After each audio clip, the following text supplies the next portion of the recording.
19 मई और 20 मई का दिन कुंभ राशि के लोगों के लिए कैसा होने वाला है। अब इन 2 दिनों के तिथि, नक्षत्र और योग की अगर बात करें तो 19 मई मंगलवार का दिन है। शुक्ल पक्ष की तृतीया तिथि रहेगी। चंद्रमा वृषभ राशि से मिथुन राशि में प्रवेश कर जाएंगे। अब मिथुन राशि में पहले से ही गुरु और शुक्र की युति है। चंद्रमा के वहां जाने से एक तो गजकेसरी राजयोग बनेगा और एक त्रिग्रही योग बनने वाला है। मृगशिरा नक्षत्र में रहेंगे। इसके अलावा यहाँ रवि योग भी रहेगा। 19 मई का हो गया। 20 मई का अगर देखें तो ये बुधवार का दिन, शुक्ल पक्ष की चतुर्थी तिथि रहेगी। चंद्रमा मिथुन राशि में ही पुनर्वसु नक्षत्र में रहेंगे। अब ये देखिए, त्रिग्रह योग तो बना ही हुआ है, साथ में रवि योग भी बना हुआ है और साथ में गण नाम का योग भी बनेगा। अब इन योगों का प्रभाव कैसे इन 2 दिनों को प्रभावित करेगा, क्या चीजें अच्छी होंगी, किन चीजों में सावधानी रखनी है, किन चीजों से लाभ होगा, चलिए जानते हैं विस्तार से। बस एक छोटा सा निवेदन, चैनल पर पहली बार आए हैं तो सब्सक्राइब जरूर कर लें।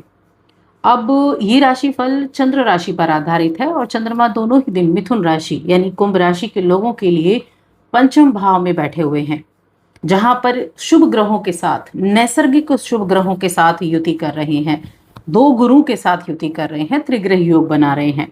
तो ये जो स्थिति रहेगी ये कैसी रहेगी कि मिथुन राशि में जो चंद्रमा है, इसकी वजह से इन 2 दिनों में आपको इस बात पर ध्यान जरूर देना चाहिए कि आप जो भी कार्य कर रहे हैं, यानी कि आपके करियर को ही अगर हम ले लें तो आप जो कार्य कर रहे हैं उसमें सफलता नहीं मिली है अगर, तो किस तरीके से, यानी आपने क्या गलतियां की हैं, आपको और क्या करना चाहिए था, तो आप इस चीज के बारे में सोच विचार कर सकते हैं।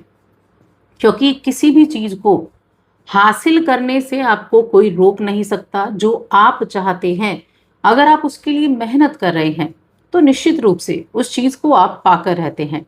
तो आपने अपने जोश को कम किया, आपने क्या गलतियां की उसके बारे में विचार जरूर करें। आपको अपने आप को पॉजिटिव रखना होगा, अपना पेशेंस बनाकर रखना होगा, क्योंकि कोई भी बाधा हो, छोटी है बड़ी है, उस हर बाधा से निपटने में आपको आपका ही ये व्यक्तित्व मदद करने वाला है। अब देखिए, इन दोनों ही दिनों में अगर मैं आपकी हेल्थ की बात करूं तो ये जो पंचम भाव में स्थिति है, छठे भाव का स्वामी पंचम में गया है, चौथे भाव का स्वामी पंचम में गया है और साथ में दूसरे भाव का स्वामी पंचम में गया है। तो ये पंचम में हेल्थ के मामले में मिले जुले प्रभाव आपको देने वाला है। हो सकता है किसी वजह से झुंझलाहट महसूस हो, क्योंकि चंद्रमा अपने से 12वें घर में है, तो कुछ बातों को लेकर हो सकता है झुंझलाहट महसूस आप करें। लेकिन साथ में आपके मन में ये चीजें भी रहेंगी कि आप अगर कार्य सही कर रहे हैं, अगर आप अपने कर्म पर ध्यान दे रहे हैं, तो निश्चित रूप से चीजें आपके लिए बेहतर ही रहेंगी। धन संपत्ति के मामले में ये दोनों दिन आपके लिए अच्छे दिखाई दे रहे हैं। कि देखिए, पंचम भाव से ना तीनों ग्रहों की दृष्टि कहाँ जा रही है, 11वें घर पे। अब ये तो इनकम का घर है। अब इनकम का घर है, धन का स्वामी भी यहीं पर है, लग्जरी चीजों का स्वामी भी यहीं पर है। तो ये जो आपका इनकम हाउस है, ये बड़ा एक आपको समृद्धि देने वाला हो जाएगा। यानी कि अपनी कोशिशों को आप सही दिशा दे पाएंगे और अपने जीवन में जिन चीजों को पाना चाहते हैं पूरी शिद्दत से उनके लिए काम करने वाले हैं। इन 2 दिनों में अगर किसी भी तरह का निवेश आप करते हैं तो वो आपकी आर्थिक सुरक्षा में इजाफा करने वाला रहेगा, आपके बैंक बैलेंस को बढ़ावा देने वाला रहेगा। अगर आप फैशन इंडस्ट्री में काम करते हैं, फैशन जगत से जुड़ा कोई भी काम करते हैं, कला के क्षेत्र से जुड़ा काम करते हैं, तो कुछ नवीन अवसरों से भरे हुए ये दिन रहेंगे। कुछ अच्छे अवसर आपको मिलेंगे। और जो भी इस राशि के जातक विदेश जाना चाहते हैं, या अब तो आप घूमने के लिए जाना चाहते थे, कामकाज के सिलसिले में जाना चाहते थे, तो उनको अपनी जो वहां जाने का मौका है वो आपको मिलेगा।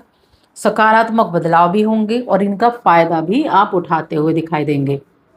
इस राशि के वो जातक जो ट्रैवल एजेंसी चलाते हैं, यानी पर्यटन के क्षेत्र में काम कर रहे हैं, तो यकीन मानिए इन 2 दिनों में से 19 मई का दिन आपके लिए अच्छा धन लाभ करा सकता है, आपके लिए नई डील लेकर आ सकता है।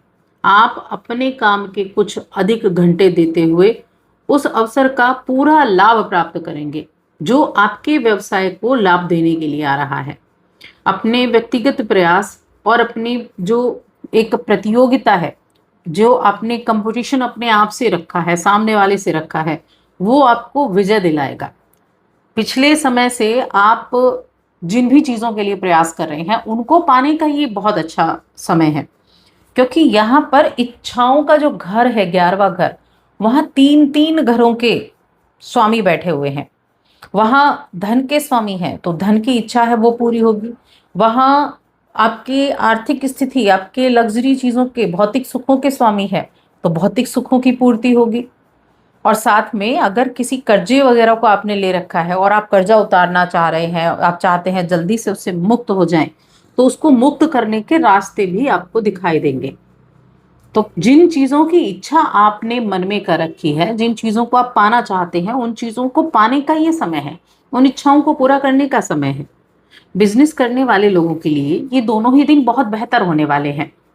थोड़ा पारिवारिक जिम्मेदारियां जरूर बढ़ सकती हैं, जिन्हें देखकर आपको थोड़ी बहुत तनाव हो जाए, थोड़ी बहुत टेंशन हो जाए, लेकिन आप हर एक जिम्मेदारी को बखूबी निभाते हुए भी दिखाई देंगे। कई बार देखिए ऐसा हो जाता है कि कुछ असाधारण चीजें अचानक से हो जाती हैं। कई असाधारण कामयाबी आपको अचानक से मिल जाती है, जबकि उसके लिए आपने उतने प्रयास नहीं किए होते हैं। तो ऐसी चीजें भी प्राप्त हो सकती हैं, लेकिन दूसरों को यह बात बताने से के लिए ज्यादा उतावले ना हो। आप अपने तक इस चीज को सीमित रखेंगे तो अच्छा रहेगा। अब हम रिश्तों की बात करते हैं। रिश्तों के मामले में तो वैवाहिक जीवन आपका बहुत अच्छा है, प्रेम जीवन भी आपका बहुत अच्छा है। क्योंकि वैवाहिक जीवन के मामले में घर में शांति आपके बनती हुई दिखाई दे रही है, और आपका साथी आपको कुछ उपहार स्वरूप दे सकता है, ऐसी कुछ चीजें जिसकी आपने कल्पना भी नहीं की थी। तो गहराइयों से आप एक दूसरे की बातों को महत्व देंगे। तो ये समय आपके रिश्तों को मजबूत करने के लिए बेहद अच्छा है। भरपूर आनंद इस समय का आप प्राप्त कर पाएंगे, और कुछ फ्यूचर के लिए प्लानिंग भी करते हुए दिखाई देंगे। देखिए, फ्यूचर के लिए प्लानिंग करेंगे तो परिवार के साथ एक अच्छा सामंजस्य आप बना पाएंगे। कुछ चीज़ें जिन पर आप विचार करते हैं, विमर्श करते हैं, जिनके लिए आप प्लानिंग करते हैं, उन प्लानिंग को करने की खुशी उससे ज़्यादा आपके लिए देखने को मिलेगी। अब शिक्षा की बात करते हैं, तो देखिए शिक्षा का भाव भी पंचम भाव है, जहाँ 3-3 ग्रह इन 2 दिनों में मौजूद हैं। और क्योंकि छठे घर का स्वामी भी यहाँ है, तो जो भी इस राशि के स्टूडेंट्स कंपटीशन की तैयारी कर रहे हैं, उनके लिए ये दोनों ही दिन काफ़ी ज़्यादा आपके मन को भटकाने का काम कर सकते हैं।